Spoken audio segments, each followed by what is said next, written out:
The stars watched in silence as the smoke curled from the ashes of Haven 7. Once a peaceful human colony nestled in the outer spiral of the galactic rim, it had been home to 2 million settlers, scientists, families, workers, and explorers. No military bases, no weapons of war. Just a world carved from barren rock into something bright and hopeful. Then came the Fleet of Unity. 500 ships from the Galactic Coalition, acting under a false intelligence report, descended upon Haven 7 like vultures. They claimed it was a military outpost, a threat, a base for expansion. None of it was true. They attacked without warning. In the span of 2 hours, the surface was glassed. Cities melted. Skyways collapsed. The defense systems, meant only to stop meteors, were overwhelmed in minutes. There were no survivors. The Coalition celebrated it as a tactical victory. Then Earth found out. It began with silence. No rage, no grand speech.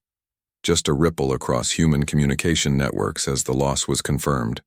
Then the order was given. Signal traveled from the Terran Command Nexus. Short, direct, one word. Assemble. Across thousands of star systems, shipyards ignited, docks opened, factories surged to life. Humans, who had once been seen as divided and distant, moved as one. In 72 hours, 600,000 warships were ready. The fleet stretched, across sectors. Massive dreadnoughts, sleek cruisers, swarm carriers, and planet killers moved together in perfect formation. The stars behind them darkened under their collective shadows. They did not cloak their approach. They did not hide their purpose. They entered Coalition space through the frontier gate and transmitted a single message to the Galactic Council. You destroyed Haven 7. We are coming. Panic erupted. The Coalition was powerful, yes, but nothing like this had ever been seen. Even during the old Empire Wars, no force this large had ever been gathered. Most species didn't even believe humanity had such numbers. The fleet was real, and it was furious. The Council scrambled for diplomacy. Messages were sent, apologies drafted, blame shifted. But Earth didn't respond. The human fleet bypassed neutral zones and ignored defensive warnings. They didn't attack the first planets they passed. They simply flew, a wall of fury held back by nothing but restraint. The Coalition tried to prepare. Fortresses were raised. Emergency fleets were summoned. Treaties were burned to summon allies. Didn't matter. When the human fleet reached the first target, Station Drelis, where the attack had been authorized, it didn't fire immediately. A small ship broke formation and approached. It transmitted a message. Evacuate. You have 1 hour. The Coalition thought it was a bluff. It wasn't. 61 minutes later, Station Drelis ceased to exist. Not just destroyed, unmade. Molecular. Disassembly beams erased it atom by atom, leaving only a cooling void. Next was Core Relay 9. Then the Fleet of Unity's command base. Then the Council's military headquarters on Telros Prime. Each time humanity gave warning. Civilians were spared. Escape routes were opened. But the military, the leadership, the architects of Haven 7's destruction, none were spared. The galaxy watched in stunned silence, not just because of the power on display, but because of the control. Humanity did not slaughter. They judged, and they punished. Worlds that surrendered were left unharmed. Those who stood in the way were removed. In weeks, the Coalition's infrastructure collapsed. Systems once proud of their dominance now begged for mercy. Former allies turned on each other, hoping to shift blame to survive. In every broadcast, one phrase echoed, "You destroyed Haven 7."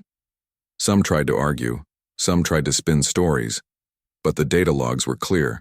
The attack had been sanctioned. The orders came from the top, and the top was now gone. Eventually, the Council sent a delegation to Earth. They landed on Luna Base, under the careful watch of 10 dreadnoughts. No weapons, no tricks. Just tired, frightened diplomats hoping to end what they had begun. They found a single human waiting, not a general, not a president. A woman named Commander Reed, seated at a steel table in a plain chamber. Her eyes were calm.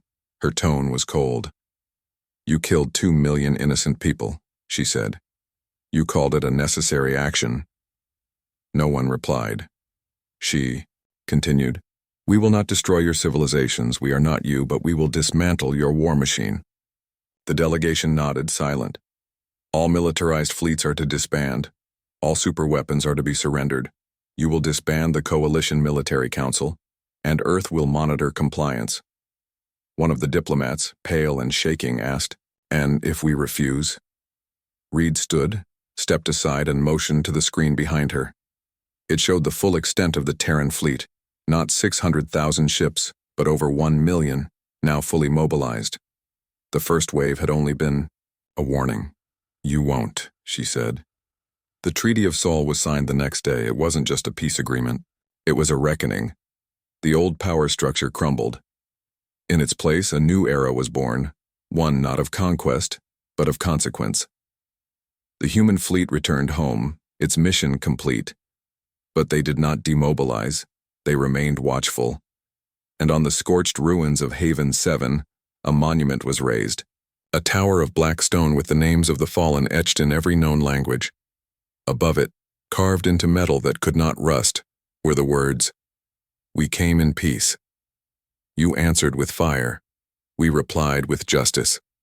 And across the galaxy, no one ever forgot humanity had not conquered. But they had made one thing very clear: never strike first, not against Earth.